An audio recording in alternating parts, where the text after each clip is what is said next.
नमस्कार, स्वागत है आपका बिहार समाचार में। बिहार में शराब से मौतों पर सीएम की दो टूक। नीतीश कुमार बोले, पियोगे तो मरोगे ही, शराबबंदी कानून में कोई समस्या नहीं। और बिहार में कैसे लागू हो सकेगी पूर्ण शराबबंदी, समीक्षा बैठक से पहले सीएम नीतीश को दो पूर्व डीजीपी ने दिए अहम सुझाव। तो वहीं तेजस्वी प्रमंडल स्तर के अध्यक्षों और विधायकों से करेंगे बात। राजद की 2 दिवसीय बैठक, आज से बूथ लेवल एजेंट पर विस्तार से होती बात। तो वहीं कंगना रनौत के बयान पर बोले सीएम नीतीश, ऐसे बातों को नोटिस नहीं देना चाहिए, सभी को पता है आजादी कब मिली। तो अब तक की बड़ी खबरों पे बात करने से पहले आपसे छोटी सी अनुरोध है कि कृपया वीडियो को एक लाइक जरूर करें, क्योंकि आपका एक लाइक करना ही हमारे मेहनत का फल होता है। तो शुरुआत करते हैं आज की पहली और बड़ी खबर से।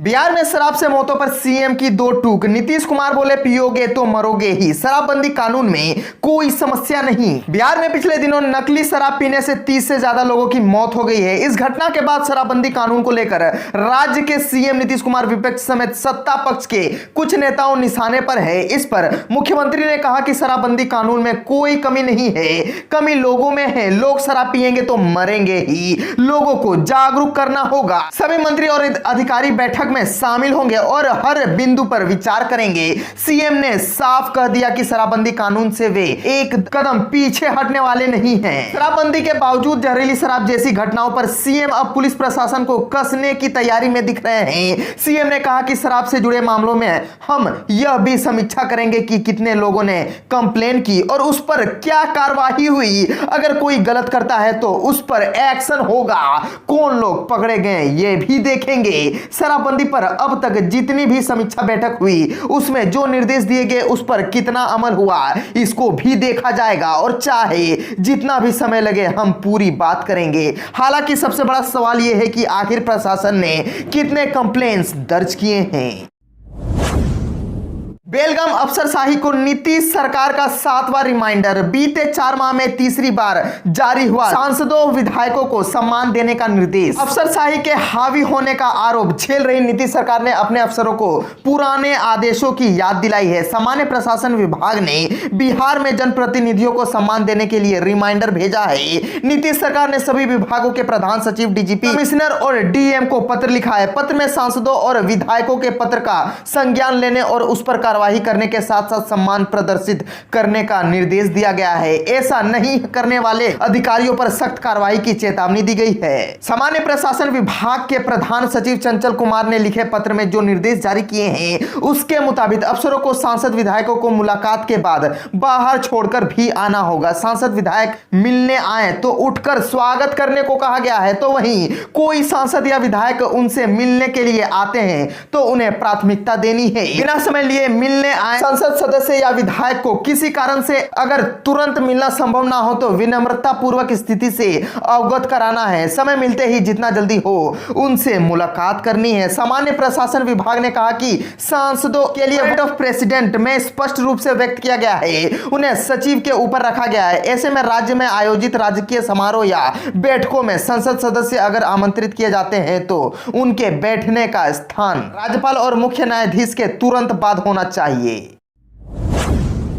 पूर्वी चंपारण में डीएम के काफिले पर पथराव, आधा दर्जन पुलिसकर्मी चोटिल। एसपी ने कहा, राजद के पूर्व विधायक के समर्थकों ने किया पथराव। पूर्वी चंपारण के राजेपुर थाना क्षेत्र के नोनीमल प्राथमिक स्कूल में बूथों पर हंगामे की सूचना पर पहुंचे डीएम के काफिले पर उपद्रवियों ने पथराव कर दिया। पथराव में पकड़ी दयाल के एसडीओ रविंद्र कुमार, डीएसपी सुनील कुमार सिंह और सब इंस्पेक्टर अनुज कुमार सिंह सहित डीएम के साथ बॉडीगार्ड जख्मी हो गए। घायलों को इलाज के लिए सदर अस्पताल में भर्ती कराया गया है। उपद्रवियों पर काबू पाने के लिए पुलिस ने लाठीचार्ज किया। इसमें राजद के पूर्व विधायक शिवाजी राय सहित कई लोगों को चोटें आई हैं। डीएम शीर्षद कपिल अशोक ने खुद को सुरक्षित बताया है, साथ ही कहा है कि स्थिति अब नियंत्रण में है। डीएम कपिल अशोक ने बताया कि शाम के करीब 4 बजे लोगों ने सूचना दी थी कि नोनीमल प्राथमिक विद्यालय के मतदान केंद्र संख्या 177, 178 और 179 पर चुनाव की गोपनीयता भंग की जा रही है। मतदान केंद्र के अंदर की तस्वीर ली जा रही है। ऐसी सूचना पर जिला प्रशासन की पूरी टीम संबंधित मतदान केंद्रों पर पहुंची। प्रशासनिक अधिकारियों को देखते ही उपद्रवियों ने काफिले पर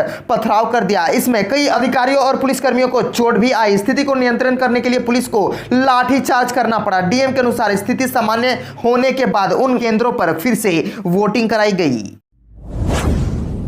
तेजस्वी प्रमंडल स्तर के अध्यक्षों और विधायकों से करेंगे बात। राजद की 2 दिवसीय बैठक, आज से बूथ लेवल एजेंट पर विस्तार से होती बात। राष्ट्रीय जनता दल उपचुनाव में तारापुर और कुशेश्वर स्थान दोनों सीटें हार चुकी है। लालू प्रसाद यादव का चुनावी दौरा होने और नेता प्रतिपक्ष तेजस्वी यादव का 3-4 दिनों तक दिन रात वहां ठहर कर कैंपेनिंग के बाद यह हार हुई। उपचुनाव की हार के बाद राजद की 2 दिवसीय बड़ी बैठक मंगलवार को पार्टी कार्यालय में हो रही है। यह प्रमंडलीय स्तर की बैठक है। 16 नवंबर को दक्षिण बिहार और 17 को उत्तर बिहार के जिला अध्यक्षों के साथ इन जिलों के विधायकों के साथ नेता प्रतिपक्ष तेजस्वी यादव बैठक करेंगे। चुनाव आयोग वोटर लिस्ट में सुधार कर रहा है। इसे देखते हुए पार्टी ने यह बैठक बुलाई है। बैठक को 2 भागों में बांटा गया है। 16 नवंबर और 17 नवंबर को बैठक होगी। और बताते चले, इससे पहले तेजस्वी यादव ने 3 दिन प्रखंड महासचिव और प्रखंड अध्यक्षों के साथ बैठक की थी। मंगलवार को हो रही बैठक में नेता प्रतिपक्ष ने चुनाव आयोग के वोटर लिस्ट मॉडिफिकेशन को देखते हुए जिला अध्यक्ष और विधायकों को निर्देश देंगे। पार्टी के बूथ स्तर के एजेंट की भी इसमें समीक्षा की जाएगी।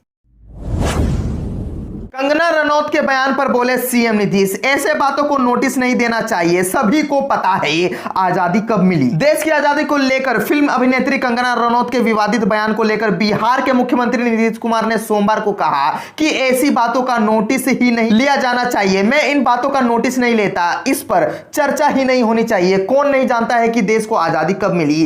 सीएम नीतीश ने आगे कहा कि कुछ लोग पब्लिसिटी के लिए कुछ भी बोलते रहते हैं, ऐसे लोगों पर ध्यान ही नहीं देना चाहिए। बता दें कि पद्मश्री से सम्मानित बॉलीवुड अभिनेत्री कंगना रनौत द्वारा दिए गए देश की आजादी को लेकर दिए गए विवादित बयान का मामला तूल पकड़ने लगा है। इस मामले में जाले की पूर्व विधायक ऋषि मिश्रा, युवा बिहार के पूर्व अध्यक्ष ललन कुमार, अखिल भारतीय कांग्रेस कमेटी के सदस्य शंकर स्वरूप पासवान, कांग्रेस कमेटी के पूर्व महासचिव ऑफिसर गफूर, पूर्व प्रवक्ता राकेश कुमार व लोकसभा पूर्व प्रत्याशी शाश्वत केदार पांडे की ओर से दिए गए लिखित आवेदन के आधार पर पटना के एसके पुरी थाने में सनहा दर्ज किया गया है। वहीं दूसरी ओर राजद के राष्ट्रीय उपाध्यक्ष शिवानंद तिवारी ने आरोप लगाया है कि सुशील मोदी बहुत चतुराई से कंगना रनौत के बयान का बचाव कर रहे हैं। कंगना का बयान न सिर्फ आजादी के लिए हमारे पुरखों के महान संघर्ष को अपमानित करता है, बल्कि अनेकों कुर्बानी के बाद अंग्रेजों की गुलामी से मिली हमारी मुक्ति को भी जलील करता है। लेकिन सुशील मोदी कंगना को एक साधारण अभिनेत्री का बयान बताकर उसको महत्वहीन साबित करने की चेष्टा कर रहे हैं।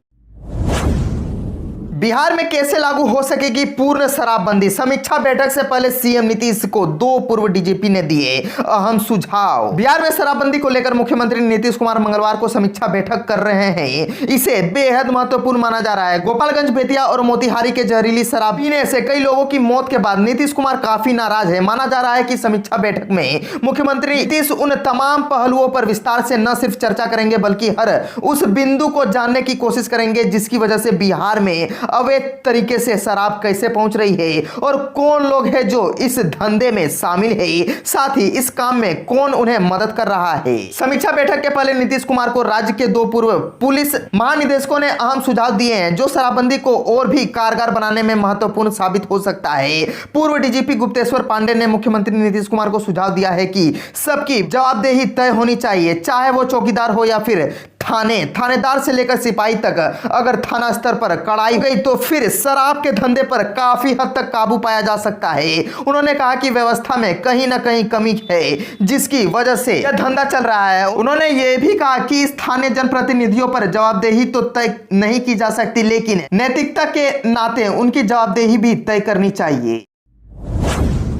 रिंटू सिंह हत्याकांड में मंत्री के भतीजे के खिलाफ वारंट, गिरफ्तारी नहीं होने पर घर की होगी कुर्की जब्ती। पूर्व जिप सदस्य विश्वजीत सिंह उर्फ रिंटू सिंह हत्याकांड मामले में नामजद अभियुक्त सरसी निवासी आशीष कुमार सिंह उर्फ अटिया और सिंह के खिलाफ वारंट और इस्तेहार चिपकाने का आदेश न्यायालय ने निर्गत कर दिया है। मुख्य आरोपी अटिया सूबे की मंत्री लेसी सिंह का भतीजा है। बनमखी एसडीपीओ कृपाशंकर आजाद ने बताया कि न्यायालय के द्वारा दोनों मुख्य नामजद अभियुक्तों के खिलाफ वारंट और इस्तेहार चिपकाने का आदेश निर्गत किया गया है। सोमवार की देर शाम तक दोनों मुख्य अभियुक्तों के घर पर इस्तेहार चिपकाया जा सकता है। उन्होंने बताया कि पुलिस की टीम द्वारा 5 से 6 जगहों पर छापेमारी की गई है, लेकिन कोई सुराग हाथ नहीं लगा है। उन्होंने बताया कि यदि जल्द ही नामजद अभियुक्तों के द्वारा गिरफ्तारी नहीं दी जाएगी तो उनके घरों की कुर्की जब्ती की जाएगी।